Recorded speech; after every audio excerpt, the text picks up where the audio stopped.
Attention! This makes absolutely no sense. Ladies and gentlemen, this is Zander's Facts. Hey yo, what up everybody? Welcome into the latest edition of the Zander's Facts podcast. I am of course the aforementioned Zander. It's a hype podcast, y'all, because this right here is the 100th episode of the Zander's Facts podcast. Congratulations. That's right. We hit the century mark, y'all. People doubted us. People said Zander's Facts will never hit 100 episodes. I bet there are people saying that out in the universe. But you know what? We did 100 episodes right here on Wednesday, April 5th, 2023. Thank you all so much for listening. There's going to be a lot of facts. There's going to be a lot of thanks. There's going to be a lot of celebrations on this 100th episode of the Zander's Facts podcast. And we're going to get to all those facts in just a second. But before we do, I just thought that I would remind you all before we get to all the facts on this podcast that if you have liked the Zander's Facts podcast previously, but if this is your first time and you think you're going to like all the facts on this week's edition, and trust me, you will, then remember to follow this podcast, download this episode 100, rate and review the podcast too, and then check us out on all our socials. We're on Twitter, Facebook, Instagram, TikTok, at Zander's Facts. That is Zander with a Z. And most importantly, remember y'all, to tell all your friends. We like to call it around here, spread the facts. Zander's Facts podcast. Tell all your friends about the podcast. But we've also got our newsletter that comes out every Sunday morning. It's called Zander's Weekend Facts. It's got a recap of the week's top headlines. Check it out. It is free in the episode's description. And then we've also got the Zander's Facts link tree, which has all the Zander's Facts links that you need for everywhere to listen to the podcast, for everywhere to read the newsletter, even though there's only one place. All our socials, all the facts are on the Zander's Facts link tree, which is also linked to this episode's description, whether you're listening on Apple or Spotify or on YouTube, because we're also on YouTube. You should go check that out. Check it out. The Zander's Facts link tree is in this episode's description. It's got all the facts for you to check out and your friends. How about that? So many facts. 100 episodes worth of facts, actually, because as I mentioned, this is the 100th episode of Zander's Facts podcast. And I just wanted to begin this podcast before we get into all our facts by really just thanking you all, because maybe you haven't listened for 100 episodes of the podcast. Maybe you only listened for one, but that's still, we are able, the goal of this podcast when I started was I was like, there is so much misinformation out there. I don't know if you all remember this, but I started the podcast February 2021, and right around that time was, January 6th, 2021, and the 2020 election, and the amount of misinformation that was spread everywhere about that. And there are great places that spread the facts and not misinformation. But I feel like it's important to get the facts out there to everybody. Also, the fact that at the time, I had a lot of time to do a podcast, so I started doing it. And now we're not in COVID lockdown, but I'm still doing the podcast. We're still 100 episodes down, and that's because you all, I've been spreading the facts on the podcast and the newsletter, and you all have been consuming these facts, and then spreading them out to all your friends, like we talk about at the beginning and the end of every podcast, because the numbers for this podcast and the numbers for Zander's Weekend Facts are growing. More people are downloading this podcast. More people, well, I don't know if they're listening, but downloading. They're downloading this podcast. More people are reading Zander's Weekend Facts. I don't know if I said this, but the Zander's Weekend Facts we had a couple weeks ago, which was about the Fox News Dominion lawsuit. Apparently a lot of people liked that, because that was the most viewed Zander's Weekend Facts ever. And that was, about a month ago. And so, I gotta be honest with y'all, the podcast isn't very big, the newsletter isn't very big, Zander's Facts isn't very big. Whatever you define big as, I guess, in context or whatever. But Zander's Facts is still spreading the facts. I personally love doing this podcast every week. I love doing the newsletter. It's a grind, but we are spreading not just facts, but actual truth, actual information hopefully you're learning about things on this podcast that are actually important. You know, if we're talking about news or politics. So we also like to talk about silly things like sports and nuclear fusion last week, which was all pretty cool and stuff, but it's not, you know, right now, top of mind.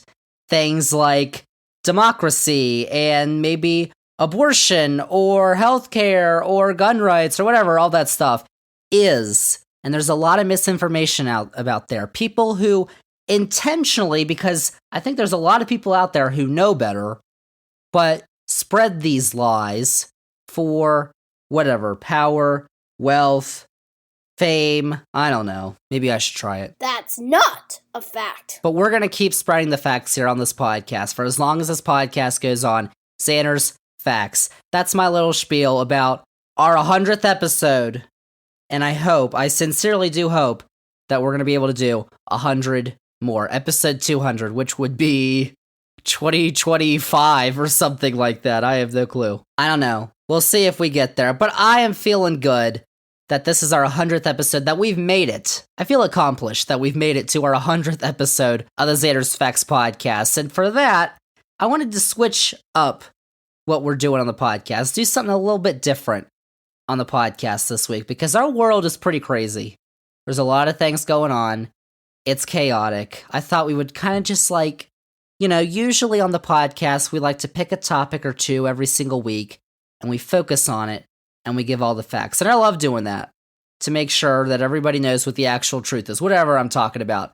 College basketball, politics, technology, science, whatever it is. And I like doing that, and we're going to do it next week, too, because I've already got next week's podcast planned out. We're going back to that. But this week, because it's episode 100, I wanted to kind of just, like, do this free-flowing discussion. And I know that this isn't a live thing where we can instantly communicate with each other, but I looked up the definition of discussion, and it says, quote, the action or process of talking about something in order to reach a decision or to exchange ideas, unquote. So that does not mean I have to be talking with someone simultaneously. We can have a conversation right now, and you could just yell at me through your earbuds or your radio or whatever you're listening to this podcast on, even though you probably already do that. Yep. But I wanted to switch it up this week because I wanted to talk about basically taking an overall look at the current state of the United States of America, the country that I think most of the podcast listeners live in. I know that I've lived in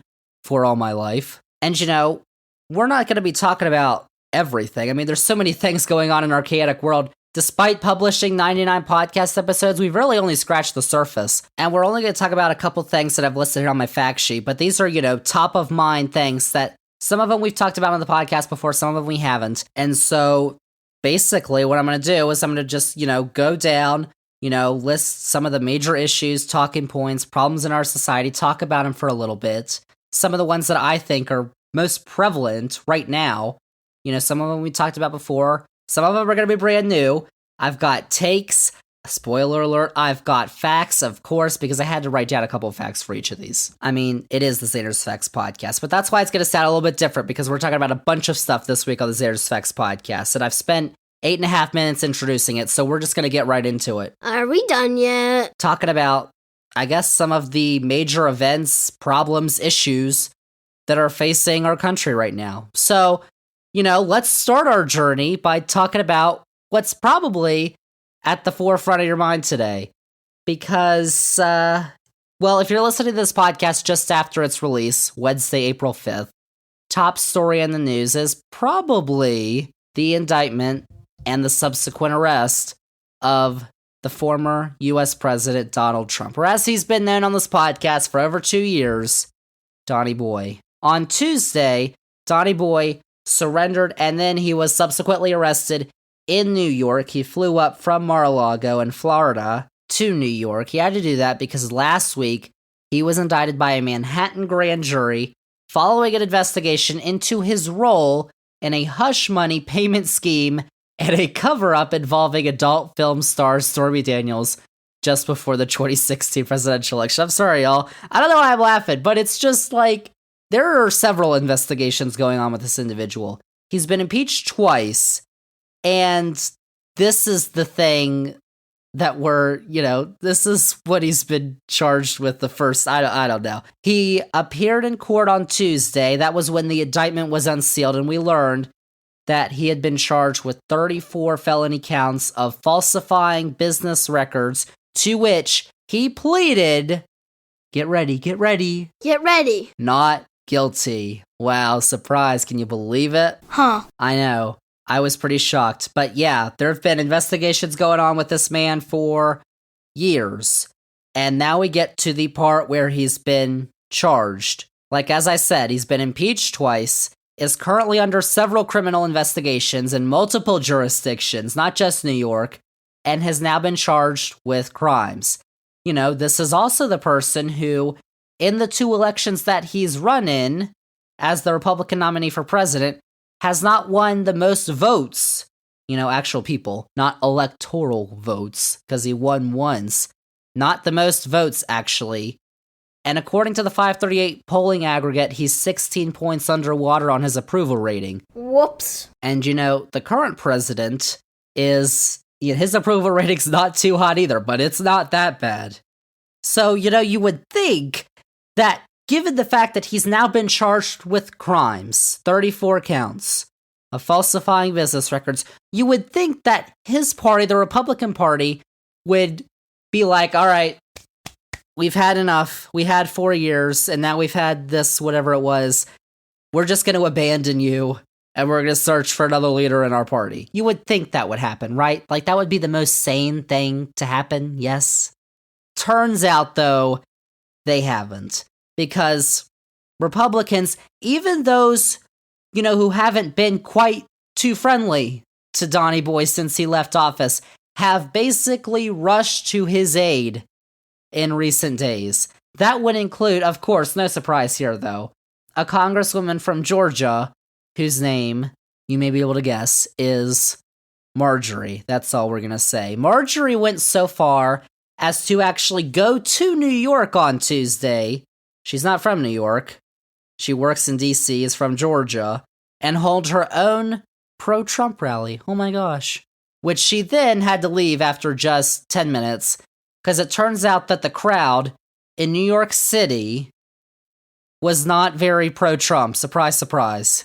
But Marjorie also made a trip to 60 Minutes this past Sunday for, I don't know whatever reason, but she had some words to say to the person who interviewed her, Leslie Stahl, about Democrats. Listen to this. The Democrats are a party of pedophiles. I would definitely say so. They support grooming children. They are not pedophiles. Why would you say that? Democrats support, even Joe Biden, the president himself, supports children being sexualized and having transgender surgeries. Sexualizing children is what pedophiles do to children.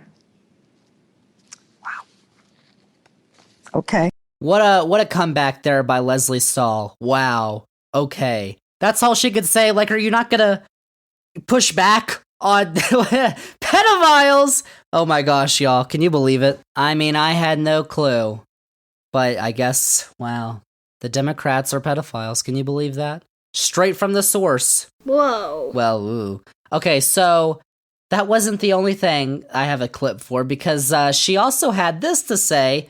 On Tuesday morning, when she was in New York, she was in a car being interviewed by it's like a right-wing news channel, but it's not even a news channel. I don't know where you even watch this thing, but she was talking about Donny Boy. Listen to this. President Trump is joining some of the most incredible people in history being arrested today. Nelson Mandela was arrested, served time in prison. Jesus was arrested and murdered by the Roman government. That's right, y'all. You heard it here first. Donald John Trump is equivalent, maybe even superior, to Jesus. I don't think so. I mean, I bet you didn't know that. How about that? So, I know this is an audio medium, so you can't see, but at the end of the interview, they're getting out of the car, and I said this was some right-wing obscure news, in quotes, whatever. But the interviewer kissed her on the cheek. Like, I'm not lying, y'all. Like, look this up. It's out there. It's the video. It's real. Like, that. I don't think that's journalism.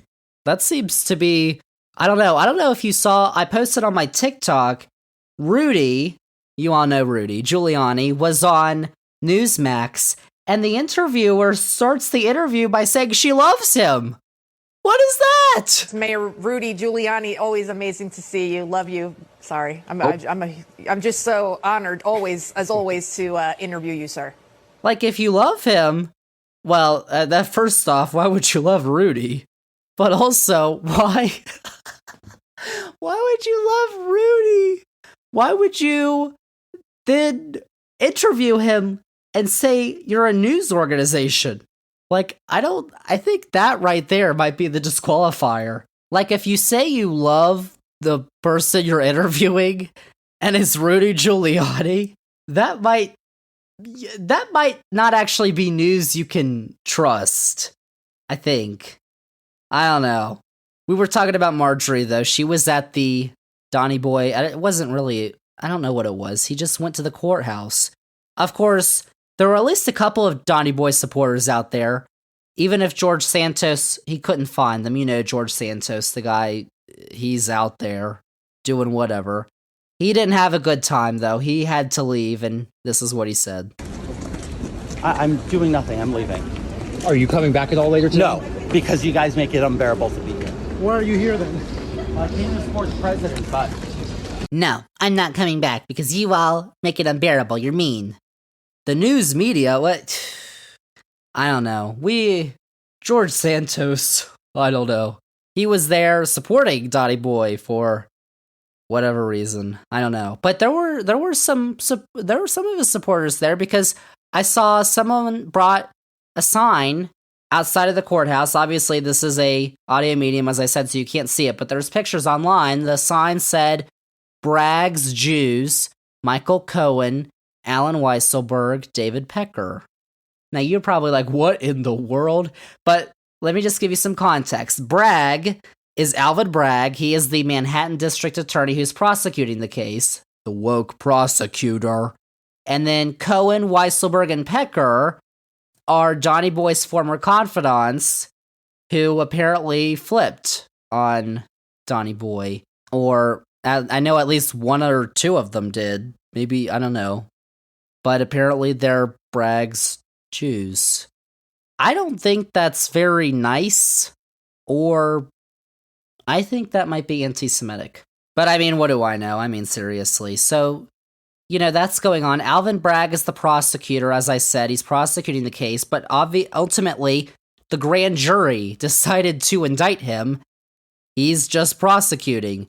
And so, you know, Donny Boy's friends haven't been too nice to Alvin Bragg. They've called him, I believe, yes, a woke prosecutor, doesn't know what he's doing, is terrible, woke. We'll get into that in a second, the term woke. But I think that Donny Boy has actually been saying some things about him, and I'm not so sure that he should be. He's been very active on his Truth Social platform recently, and I just read that Forbes or whatever does the net worths, and they estimated he's lost $700 million in his net worth because Truth Social hasn't done so well. So that's not too good. But, well, I guess it might be good for you, the way you think. Maybe not too good for him, but maybe good for you if you don't like him. But On the money. ultimately, he's said some interesting things on his Truth Social platform. You may not have seen them, so I'm going to read a couple of these to you. Now, imagine I'm Donny Boy typing, and then I read it over, and I decide, yes, I'm going to send this out. So these are just a couple of the things he said, which I found to be interesting, to say the least. So Here we go. this was the first thing I'm going to read. He truthed, I don't know, this out back when the indictment first dropped. He said, quote, "These thugs and radical left monsters have just indicated..." Let's pause. Yes, it did not say indicted. He wrote indicated, which, in all caps. Resume. The 45th president of the United States of America and the leading Republican candidate by far for the 2024 nomination for president. This is an attack on our country, the likes of which has never been seen before. It is likewise a continuing attack on our once free and fair elections. The USA is now a third world nation, a nation in serious decline. So sad. Unquote. So I had to yell that because it was in all caps. But first off, I like how he did mention him as the leading Republican candidate by far, because if you didn't know, he's running for president again. Good to know. And that was not in all caps. Neither was thugs and radical left monsters, which radical left, first off, we've heard radical left, that term, forever. But radical left monsters is a new one. I did not know that the radical left monsters was this thing. I guess I'm just out of the loop on whatever Donnie Boy's group is saying.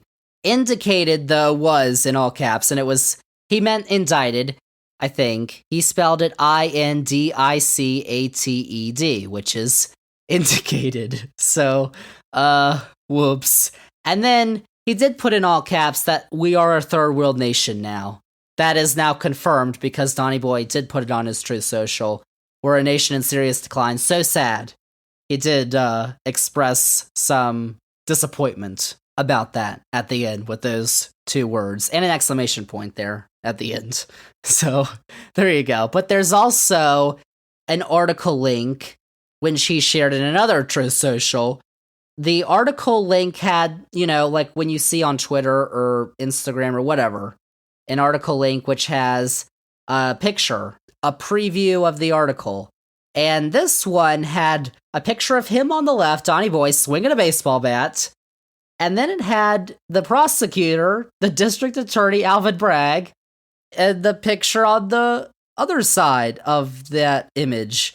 So there's, that could be taken as a threat, I guess. I don't know. There's all that. Of course, he did type this before the indictment was even handed down. He said, quote, "What kind of person can charge another person, in this case, a former president of the United States, who got more votes than any sitting president in history and leading candidate by far for the Republican Party nomination, with a crime, when it is known by all that no crime has been committed, and also that potential death and destruction in such a false charge could be catastrophic for our country? Why and who would do such a thing? Only a degenerate psychopath that truly hates the USA." Unquote. So in that truth, only the word no was capitalized. There was only 2 letters. It's the truth. But he hit back on one of his biggest, greatest hits, I guess.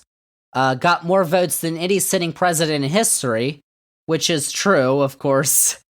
Didn't get the most in the election he was running in, which is why he has to say that. I guess that was true. Leading candidate by far for the Republican Party nomination. He says again, another greatest hit. And then Alvin Bragg is a degenerate psychopath that truly hates the USA, mind you. But then on Monday of this week, he said of Alvin Bragg, quote, "Wow, District Attorney Bragg just illegally leaked the various points and complete information on the pathetic indictment against me." He spelled indictment right that time. "I know the reporter, and so unfortunately does he. This means that he must be immediately indicted. Now, if he wants to really clean up his reputation, he will do the honorable thing and, oh my gosh, as district attorney, indict himself. He will go down in judicial history, and his Trump-hating wife will be, I am sure, very proud of him." Unquote. So, wow. That's how it starts. Wow. So, I just want to note that there's actually no factual evidence to back up the claim that Bragg leaked the indictment, which Donnie Boy spelled correctly in that one. Thankfully, he didn't use all caps there. But then he said that he will do the honorable thing, or he should, and indict himself, which would just be wow. And then his wife gets dragged into the mix because she is Trump hating, which I don't know how he found that out, but okay. So there's that one. And then There's another one. Remember, I mentioned all those other investigations that are going on of him. But one of them is currently being helmed by a special prosecutor for the U.S. Department of Justice for federal crimes, Jack Smith. Now, Donnie Boy decided to talk about Jack Smith and a truth, which, okay, he decided to say, quote, "Speaking of leaks," see, these two go together. Special prosecutor is in quotes, Jack Smith, what did his name used to be? Question mark. Leaked massive amounts of information to the Washington Compost. I'm sorry. Compost. This is illegal, and I assume this radical left lunatic, much to the chagrin of his Trump-hating wife and family, will be prosecuted? He is a totally biased thug who should be loose on the Biden documents hidden in Chinatown and the 1,850 boxes secretly stored in Delaware, which Biden refuses to give up. Biden is guilty of obstruction. I am not, unquote. I'm sorry, y'all. I couldn't hold it together. I mean, that one might be the best one I've read until I get to the next one, but oh my gosh. I mean, let's just go through this. Why is prosecutor in quotes, and then why in parentheses is what did his name used to be question mark. What does that mean? I mean, that, oh my gosh. And then this is a new one because we have the failing New York Times, but now we have the Washington Compost, Compost, which I never heard of before, the Washington Compost. That's pretty clever. I mean, I wouldn't have thought of that. That's pretty good. I'll give him that one. It doesn't make any sense. Okay. So, along with Alvin Bragg, isn't this incredible? Both Alvin Bragg and Jack Smith have Trump-hating wives. Can you believe that? And Jack Smith has a Trump-hating family, too. He's a totally biased thug. Thug comes out again. Wow. And then, so Donnie Boy apparently had a speech at Mar-a-Lago on Tuesday night, and CNN was covering for whatever reason. And I saw a little bit of it, and he was talking about Biden documents hidden in Chinatown. He said Chinatown. I was like, what are you talking about? I have no clue what he's talking about. I mean, that's just like, Biden's guilty of obstruction. I am not, he says. I don't know. That's, wow. Okay. So there's that one. I've also got a couple more to read. I'm sorry, y'all, but these are cracking me up. And I wrote these down word for word on my fact sheet, and I'm still laughing reading these again. Okay, so he then decided to have some words about the judge. The judge in his case. He decided to truth about. Juan Merchant is his name. Okay, let's read this. You might need to turn down the volume for this one because it's a little loud. Very unfair venue with some areas that voted 1% Republican. This case should be moved to nearby Staten Island. Would be a very fair and secure location for the trial. Additionally, the highly partisan judge and his family are well-known Trump haters. He was an unfair disaster. On a previous Trump-related case, would recuse, gave horrible jury instructions and impossible to deal with during the witch hunt trial. His daughter worked for Kamala's in quotes, and now the Biden-Harris campaign. Kangaroo court! 3 exclamation points. Unquote. Calm down, bruh. Alright, so he starts off by just saying very unfair venue, like we were supposed to know what he's talking about, which we do know what he's talking about, but I guess he made that assumption. And now the judge is highly partisan. And listen, we had Alvin Bragg, his wife is apparently a Trump hater. Jack Smith, his wife and family are apparently Trump haters. Now the judge's family are well-known Trump haters. I mean, how about that? His daughter worked for Kamala. Why is Kamala in quotes? That has got to be racist. I mean, I don't understand why you would put Kamala in quotes. That has to be racist. And then Kangaroo Court. Why would you talk about the judge? Okay. So I've got another. Just a few more, y'all.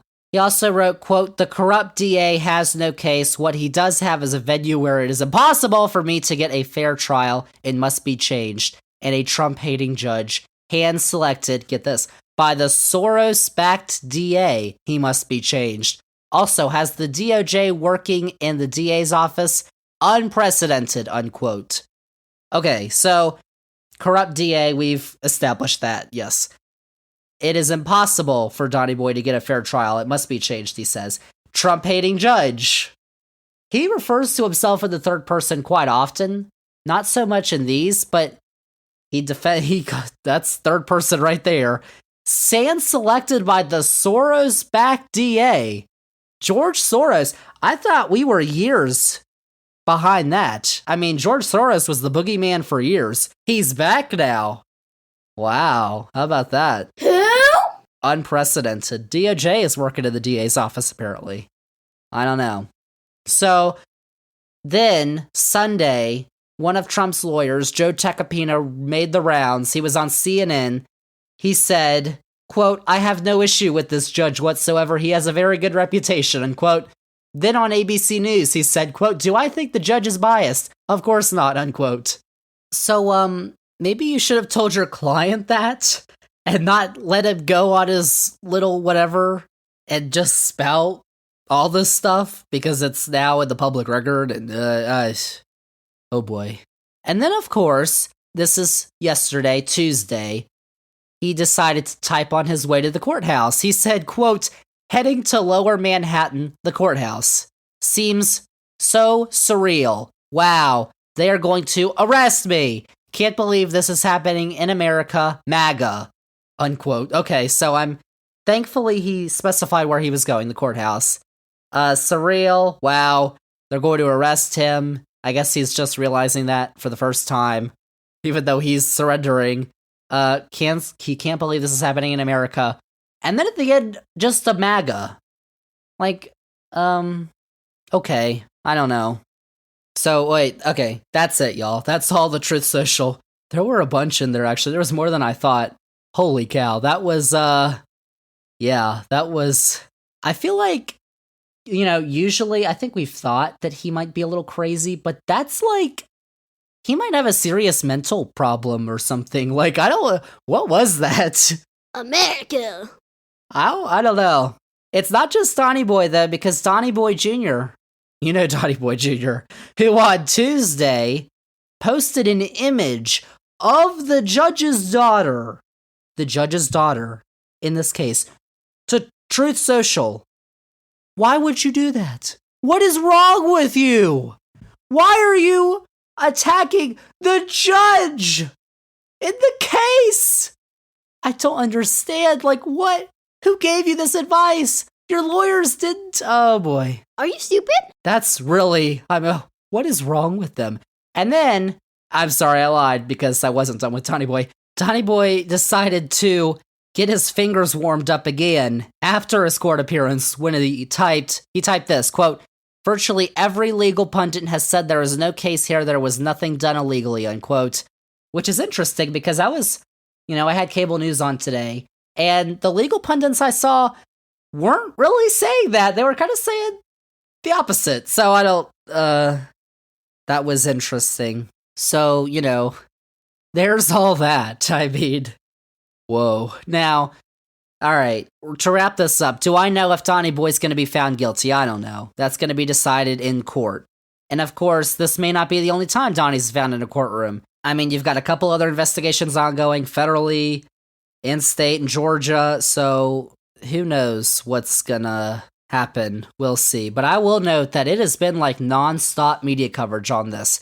I mean, they were following his car traveling through New York, across, like, OJ style. Like, do we really need this? No, there's other things you could be talking about. No one cares. Like, I'll give you something you can talk about. The state of Tennessee. Nice transition there, I know. The next thing we're talking about is the state of Tennessee, because something the media really hasn't been covering in the last week is what's been going on in the state of Tennessee. You probably know, last week there was a school shooting at the Covenant School, which is a private Christian school in Nashville. 6 people, including 3 children, were killed. I mean, we've talked about school shootings before on this podcast, and you're probably already numb to it. Talked about them before here on Zander's Facts. But in 2023, there have been 13 school shootings that have resulted in injuries or deaths, not worldwide, just in the United States. And since 2018, we've had 157 school shootings where someone has been injured or died. And so I was doing a little research for this, and I saw an article from ABC News back on March 27th, and the headline this was the headline, quote, "There have been more mass shootings than days in 2023, database shows," unquote. Over 130 mass shootings have taken place in 2023 in the United States, and it is April 5th. We're in we just started the 4th month of the year. I don't know, man, because about a year ago, I talked about this back in May of last year after there was, you remember, Uvalde, Texas. Immediately when I say that, you're like, oh my gosh, that was where the elementary school shooting was. Yeah, because that happened in May of last year. And I was in my feels when I wrote that, let me tell you all, on Zander's Weekend Facts, and I read it out on this podcast, and I'm not going to do it again because you can go back and listen to it, and you can go read it on the website, zandersfacts.substack.com. But it's like, nothing has changed. Things have changed, actually. That's a lie. I'm sorry, but overall, nothing's changed since then. And so, the one thing, I don't really want to get into this because it's depressing and it's seriously like, what is wrong with us? Everybody, all of us should be blamed. Citizens of the United States of America, that we've allowed this to happen since the last century, when Columbine happened and really started this. But I didn't want to really get into this much because I wanted to talk about the other things that are happening in the state of Tennessee.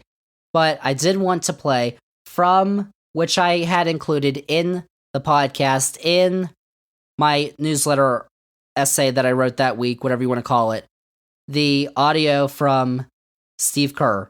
Now, you've probably heard this audio. You may not have. I don't care, because every time I listen to this audio, I well up and I get tears in my eyes. Like, it's so sad that he actually has to come out and say this. And so, do not skip, because I'm going to be mad at you.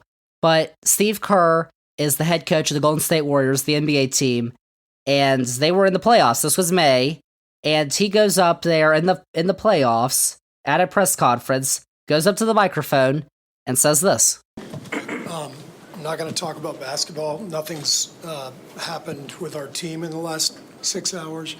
We're going to start the same way tonight. Any basketball questions don't matter. Since we left shoot-around, 14 children were killed 400 miles from here, and a teacher.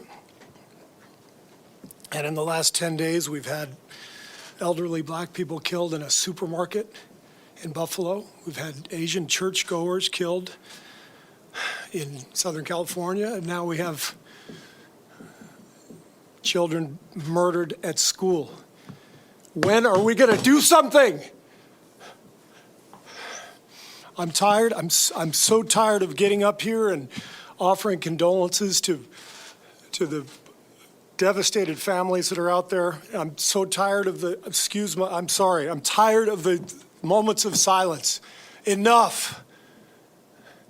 There's 50 senators right now who refuse to vote on H.R. 8, which is a background check rule that the House passed a couple of years ago. It's been sitting there for 2 years. And there's a reason they won't vote on it, to hold on to power. So I ask you, Mitch McConnell, I ask all of you senators who refuse to do anything about the violence and school shootings and supermarket shootings, I ask you, are you going to put your own desire for power ahead of the lives of our children and our elderly and our churchgoers? Because that's what it looks like. It's what we do every week. So I'm fed up. I've had enough. We're going to play the game tonight, but I want every person here, every person listening to this to think about your own child or grandchild or mother or father or sister, brother. How would you feel if this happened to you today? We can't get numb to this. We can't sit here and just read about it and go, well, let's have a moment of silence. Yeah, go Dubs, you know. Come on, Mavs, let's go. That's what we're going to do. We're going to go play a basketball game. And 50 senators in Washington are going to hold us hostage. Do you realize that 90% of Americans, regardless of political party, want background check, universal background check? 90% of us, we are being held hostage by 50 senators in Washington who refuse to even put it to a vote, despite what we, the American people, want.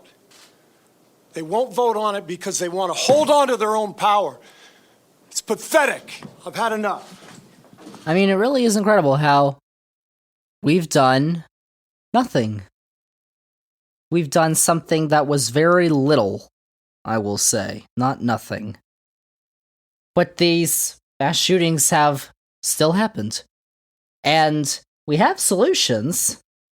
We have universal background checks. We have banning assault weapons. Why do you need a gun that goes... Why do you need that? But there are some people who don't want to get rid of that. I don't... That's... Yeah. I've talked about that before on this podcast. I'll probably talk about it again, so we'll just move on, because I just wanted to say, in response to all of this, to what happened in Nashville, thousands of young people have flooded the Tennessee state capitol in Nashville in the last few days, demanding change to the gun laws in the state of Tennessee. This first happened back on Thursday of last week. There were over 1,000 protesters. They rallied around the state capitol. Republicans, though, have since called the demonstration an insurrection after the protesters entered the Capitol building. Here's the tiny little issue with that. Several issues with that. No one broke in. No one was injured or arrested. No property was damaged. And we're going to call this an insurrection. Or specifically, the people who support a president who provoked an actual insurrection, which had death and injuries, and people did break in, and property was damaged. And those people who support the person who provoked that are going to say that this is an insurrection. The Speaker of the Tennessee House, Cameron Sexton, a Republican, said that what happened was, quote, at least equivalent, maybe worse, unquote, than the events of January 6th, 2021 at the U.S. Capitol. These are not Zander's facts. But unlike on January 6th, everything was actually peaceful. Everyone who entered the Capitol building actually went through the security. So, like, that's a horrible thing to say. An insurrection, when an actual insurrection happened. And they're gonna call this the same thing as that? That's really terrible. But here's what else happened, and I think this is what has really gotten the Republicans uproarious. Not really related to insurrection, but 3 Democratic lawmakers approached the podium on the House floor without being recognized to speak, not allowed, and then led the protesters who were up in the galleries in several chants using a bullhorn.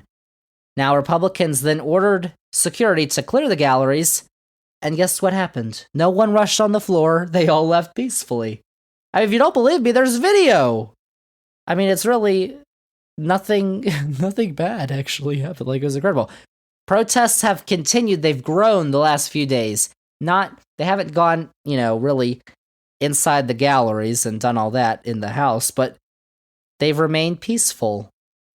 But that isn't stopping Republicans from actually going to the extreme measure of voting on Thursday to expel these 3 Democratic lawmakers from the Tennessee House. Not just kick off committee assignments or whatever. Expel them! What? So Republicans in the state of Tennessee, after a school shooting just took place, which killed 6 people, 3 young children, the elementary-aged children.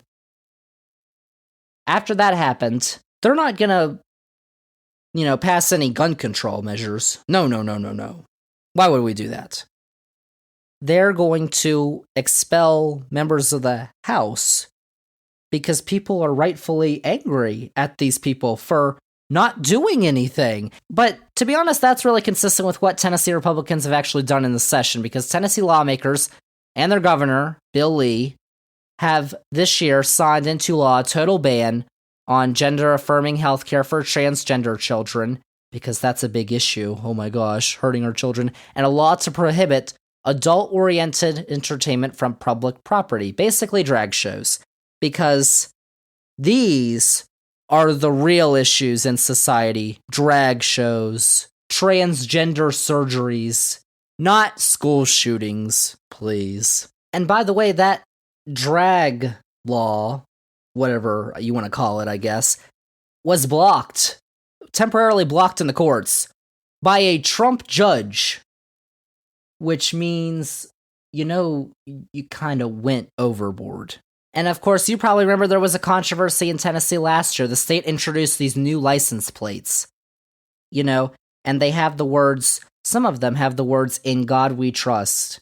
Drivers have the option to include those words. That's been the case for several years, but they have these new plates, and when the plates have the words, "In God We Trust," the plate, the license plate, whatever it is, begins with the numbers. When it doesn't have the term, "In God We Trust," it has letters instead of numbers that start first. So you're easily able to tell who chose that and who didn't, because obviously that's not going to lead to any bad things happening at all. No. I don't know. But the fact is, the media hasn't been covering the threat of expulsion of those lawmakers at all. They've been sticking with the Trump case in New York. And that's that sounds like a pretty big issue. Like, how is that not anti-democratic? If you get what I'm saying. I don't know. And you know what? You might be learning about that for the first time. You're like, what? It's like, yeah, because sometimes the media doesn't cover these things. Like, TikTok is the way that I really found out about that. TikTok, which they might want to ban. We're not talking about that on this podcast, though. We don't have time to get into TikTok and all that, but we're going to talk about it. There's a bill that would ban TikTok and do some other things in Congress, and I'll talk about that probably in a future podcast. But I talked about the other bills that they were passing in Tennessee. They've passed in bills all over the country, too. One of the reasons they say that these bills are being passed, though, why they want them to be passed, Republicans are saying, is because these things that they're attacking are woke. Uh-oh. Transition. You've probably heard the term woke, because it's become a favorite among Republicans recently. We can just go back to last month at CPAC. The term was used incessantly. Former South Carolina governor, current presidential candidate, Nikki Haley, said, quote, "Wokeness is a virus more dangerous than any pandemic, hands down," unquote. How about that? And, quote, "I am running for president to renew an America that's strong and proud, not weak and woke," unquote. By the way, she said wokeness. I typed on my computer the word wokeness, and it had the red line under it, because the computer didn't think that was a word. So they might be making up words. I don't know. Another presidential candidate for the Republicans, Vivek Ramaswamy, said, quote, "I travel the country calling out the woke industrial complex in America," unquote. Okay, the former president. Oh, we were just talking about him. Donnie Boy. He declared that Joe Biden was engineering a, quote, "woke takeover of the entire federal government," unquote. Because, well. And then, last month, you probably remember Silicon Valley Bank collapse. We talked about that on Zander's Weekend Facts. I read about that. And we talked about him earlier too, Donnie Boy Jr. He tweeted, quote, "This is what happens when you push a leftist/woke ideology," unquote. Senator Josh Hawley from Missouri tweeted, quote, "So these SVB guys spend all their time funding woke garbage, climate change solutions, rather than actual banking and now want a handout from taxpayers to save them, unquote. And then Congressman James Comer from Kentucky went on Fox News and said that Silicon Valley Bank was, quote, one of the most woke banks, unquote. He said most woke banks, which then prompted Vox, VOX, to publish an article with the headline. This is one of the all-time great headlines, I believe. What the hell is a woke bank? Good question. Of course, banking experts are almost universally in agreement that SVB's commitment to DEI, which is diversity, equity, and inclusion, wasn't a driver of the bank's collapse. Now, DEI is what Republicans have been calling woke. Diversity? Oh my gosh. Equity? Oh. Inclusion? Oh. Grab me. I mean, they do not like that, apparently. We've also seen things like the Stop Woke Act in Florida. We're going to be talking about Florida very soon. Their governor, you know his name, said in his election night victory speech last year, quote, "We reject woke ideology. We will never ever surrender to the woke agenda," unquote. It's been used to attack LGBTQ plus rights. It's been used to attack critical race theory. Boogeyman. Critical race theory we've talked about on this podcast before. If you haven't listened to that podcast, you need to go back because we talked about critical race theory. Shameless bug. Oh boy. And basically anything that Republicans and conservatives don't like. That's what I found. Woke banks. What does that mean? One of the most woke banks. Like, do you have a top 5 list of your most woke banks? That's not actually what woke means, though, because before the term was used incessantly by right-wingers, Merriam-Webster Dictionary states that the term means, quote, that someone is informed, educated, and conscious of social injustice and racial inequality, unquote. So it literally meant to be socially aware. It's a fact. And it was particularly prominent among Black Lives Matter activists and protesters, reaching popularity after the 2014 protests that we saw after Michael Brown was killed by police in Ferguson, Missouri. And it turns out that Republicans' takeover of this term really hasn't gone over well for them because there was a USA Today Ipsos poll that came out last month showed that 56% of Americans believe the term actually means to be informed, educated on, and aware of social injustices. Only 39% said that the term means to be overly politically correct and police others' words. Politically correct, ooh, another boogeyman. That included just 56% of Republicans, but it was, amazing. The quote that I saw in the USA Today article when they were releasing the results of the poll from Cliff Young of Ipsos, who helped create the poll. He said, quote, "Most Americans understand that to be woke is to be tuned into injustices around us. But for a key segment of Republicans who make up the Trump-DeSantis base, woke is a clear trigger for the worst of the politically correct, emerging, multicultural majority," unquote. And I don't know if I could put it any better. A multicultural agenda, which for some of these people is literally the worst thing that could ever happen. Oh my gosh, you're telling me no more white power? But it's literally true. DEI, diversity, equity, inclusion. We all want to be inclusive with each other, or else we're just spewing hate because someone looks different than us or chose to be something that we aren't. Like, why do you have to hate them or pass laws that discriminate against them? Like, to me, that just seems hateful. So, it's really just the latest round of the culture wars, which are being fueled by the right. They'll say that the left is doing all these terrible things, but, no one was complaining about woke banks until you started yapping about them. But, we've moved on. I guess we've moved on. Cancel culture is no longer a thing. Now it's woke. And it has been for the last few months. Here's the thing, though. That didn't really work out for Republicans last year. You remember when the incumbent party in the White House had one of the best midterm elections we've seen in a while? I mean, it also didn't help that Roe v. Wade was overturned. That did not help Republicans at all because it turns out the majority of Americans support the right to an abortion. But it also didn't hurt them, the tactic of playing to the base.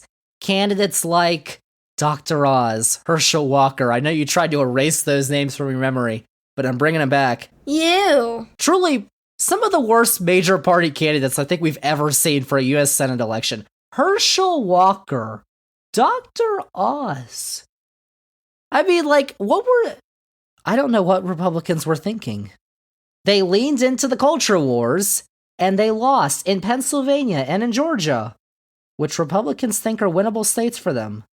The governor in Georgia won, but Herschel Walker, oof. Herschel, I'm sorry, that was probably a trigger for you all, just the saying of Herschel Walker. I mean, I tried to escape that from my memory, but I don't know. But you know what? You know where that didn't happen? State of Florida. Transition! Do better. This is the last thing we're going to talk about here, because we are rolling through this thing, all the topics that I have this week. Let's talk about the state of Florida, though. Or actually, I'm sorry, the free state of Florida. There's been lots of Florida in the news recently because of the actions that have been taken by Republicans in the legislature and the Republican governor. His name is Ron DeSantis, but we on this podcast like to call him Ronald McDonald DeSanta Claus. Or, there's another term, Donnie Boy likes to call him Ron DeSanctimonious, which is, okay. Speaking of Ronnie McDonnie, him and Donnie Boy, haven't been best of buds recently. And Donnie Boy had a Fox News interview with Mr. Hannity, and he started talking about Ronnie for some reason, and here's what he had to say. So what happened with Ron is the following. He came to see me. He was getting killed. He was being crushed. Adam Putnam, it was over. I have many people that I know that worked for Adam Putnam. They said it was like I hate to use this expression, it was like a nuclear weapon went off when you endorsed, because they considered the race to be over. They had the race. He had millions and millions of dollars, and he was way up in the polls. He was beating Ron by 30 points or so. It was over. Ron came to see me, tears in his eyes. He said, I need you to do me a big favor. First he asked for the meeting, then he asked me for the favor. I said, what's the favor? Would you endorse me? I fought for you. But again, a lot of people fought for me. You fought for me only rightfully, but you fought for me if you thought I was right. Mm-hmm. A lot more than he did. But he said, I need your endorsement. I said, Ron, you're so far behind. I can't imagine that if you got George Washington's endorsement combined with the late great Abraham Lincoln, if you had their endorsements, I don't think you could win, Ron, but tell me about it. Go ahead. He said, I'm telling you, I think I could win if I could get your endorsement. And you'll have to check the records, but many, many, many points. It was over. And the nomination just... And it was a very close race. The nomination was just, okay. I said, let's give it a shot, okay? You know, you defended me. Adam Putnam didn't, one way or the other. I think he's probably a nice guy. You know, I never met him until later. A year later, I met him. He said, when you did that, it was like a rocket went up. He said, my race was over. They were already buying furniture for the governor's mansion. They were going to win. So I said, let's give it a shot, Ron, okay? And he was desperate. I said, okay. I gave him a nice endorsement. I said, you write out what you'd like and let me see it. He wrote it out. I thought it was terrible. I changed it, made it great. I gave him a great endorsement. From the moment I pressed that button, he blew the guy away. The race was over. So, I read those truths earlier, and you're probably thinking, how could an individual, what kind of individual would write these things? And then you listen to the man speak, and you're like, oh, that man would. I mean, there's several things to unpack there. First off, why is George Washington just George Washington, and then Abraham Lincoln gets to be the late great? What's wrong with George Washington? Why does Abraham Lincoln get to be the late great? I don't know. And also, Ron came up to him, tears in his eyes. Can you believe it? He was tears in his eyes. That's another Trumpism they like to say, tears in his eyes. Or sir, everybody calls him sir, or they come up to him, tears in their eyes. I'm sorry you had to listen to that, but let's get back to Florida because things have been interesting the last few months.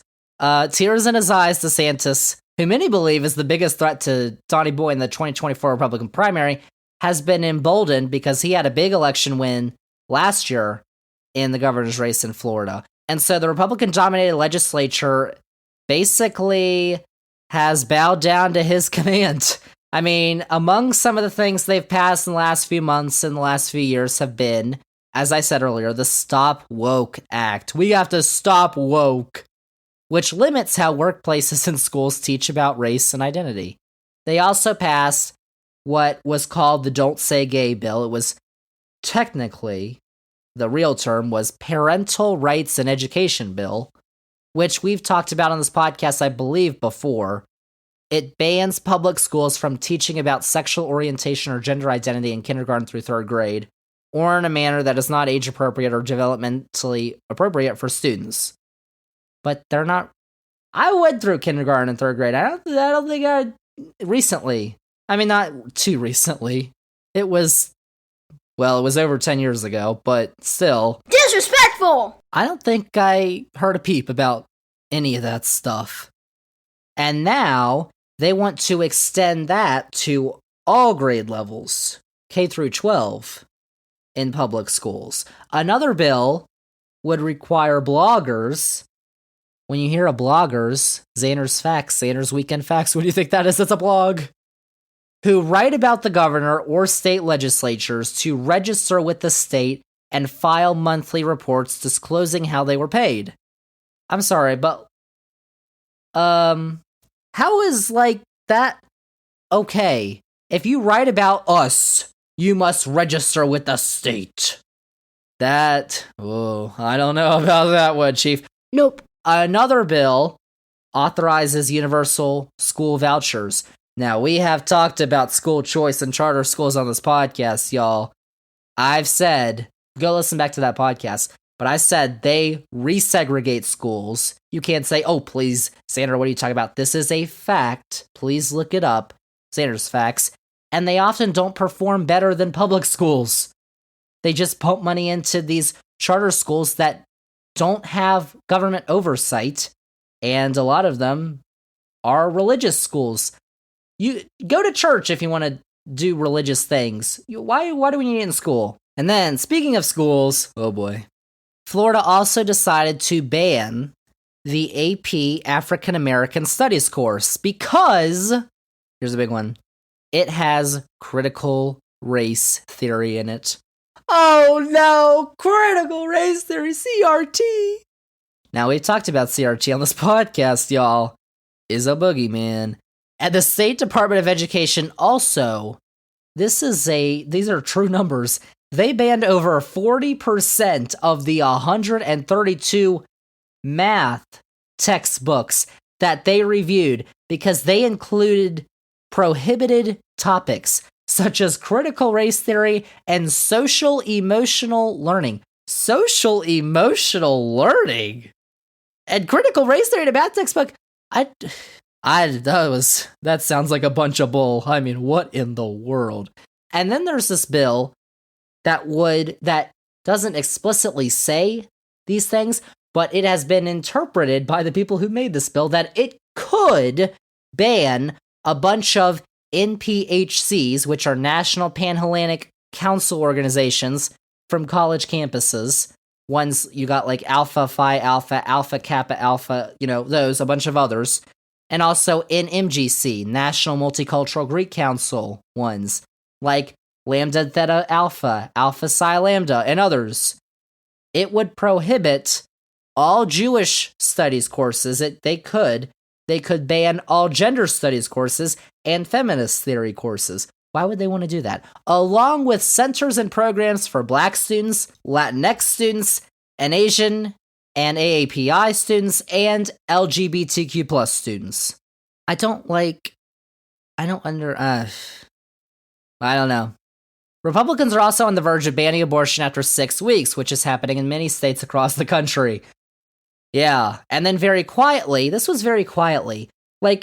normally when Ronnie McDonough signs a bill, there's this big, there's this crowd around him, and he gathers and he signs it, and everyone's so happy and, all that. But very quietly, DeSantis signed a law that would allow people to carry concealed guns without a permit.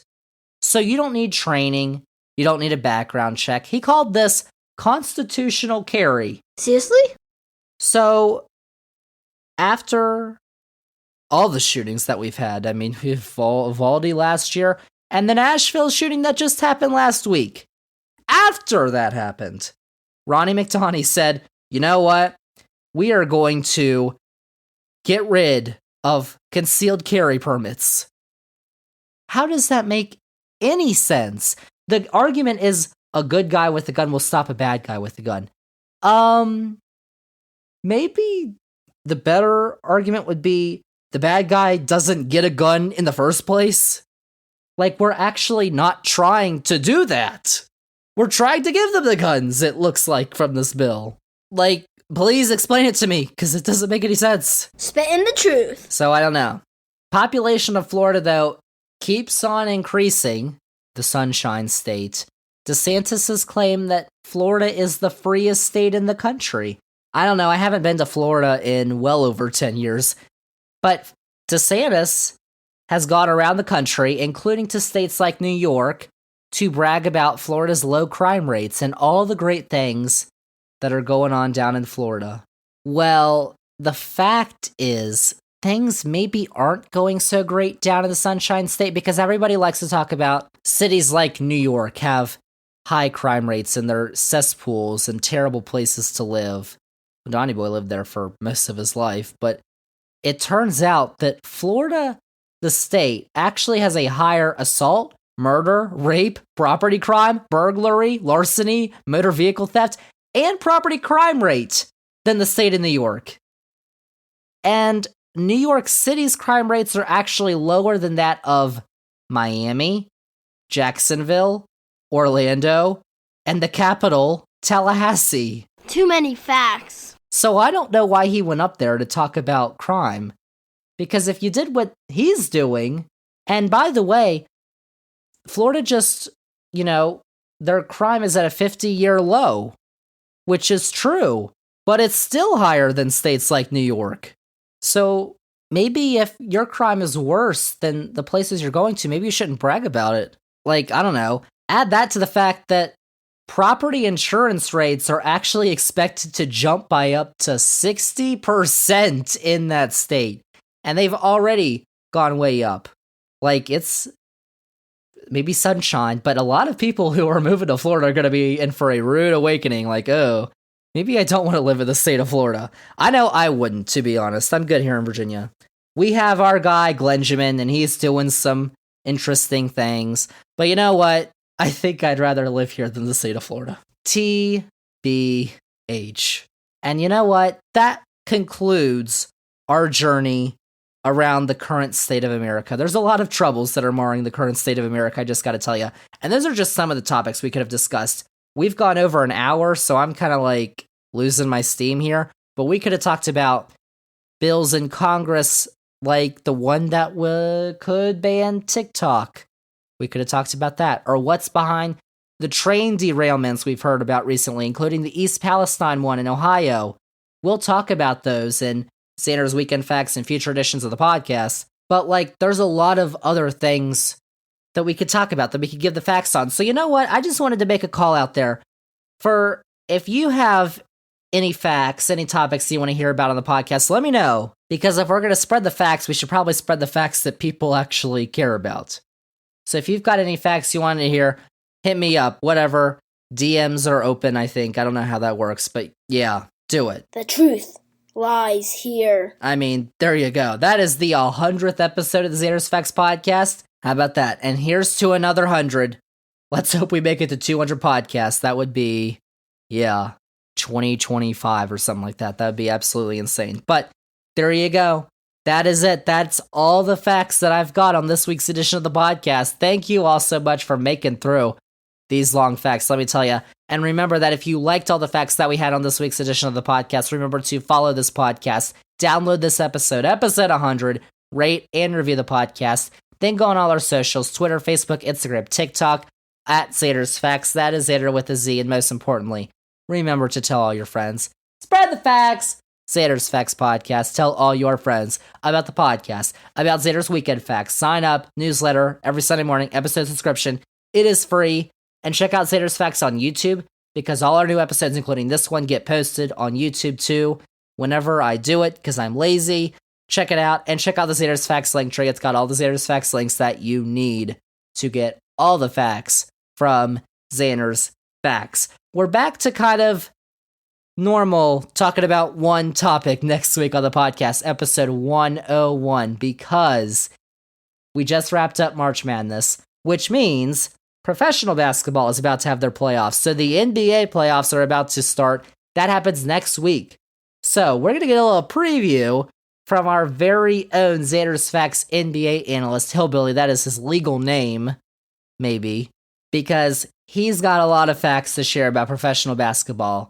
And we are all going to be graced with his presence on this podcast next week to talk about the NBA playoffs. Make some picks, too. You're going to want to tune in next week, episode 101. But that is it, y'all. That's a wrap on episode 100 of the Xander's Facts Podcast. Thank you all from the bottom of my heart so much for listening. I really appreciate it. And the Xander's Facts Podcast rolls on with episode 101 next week.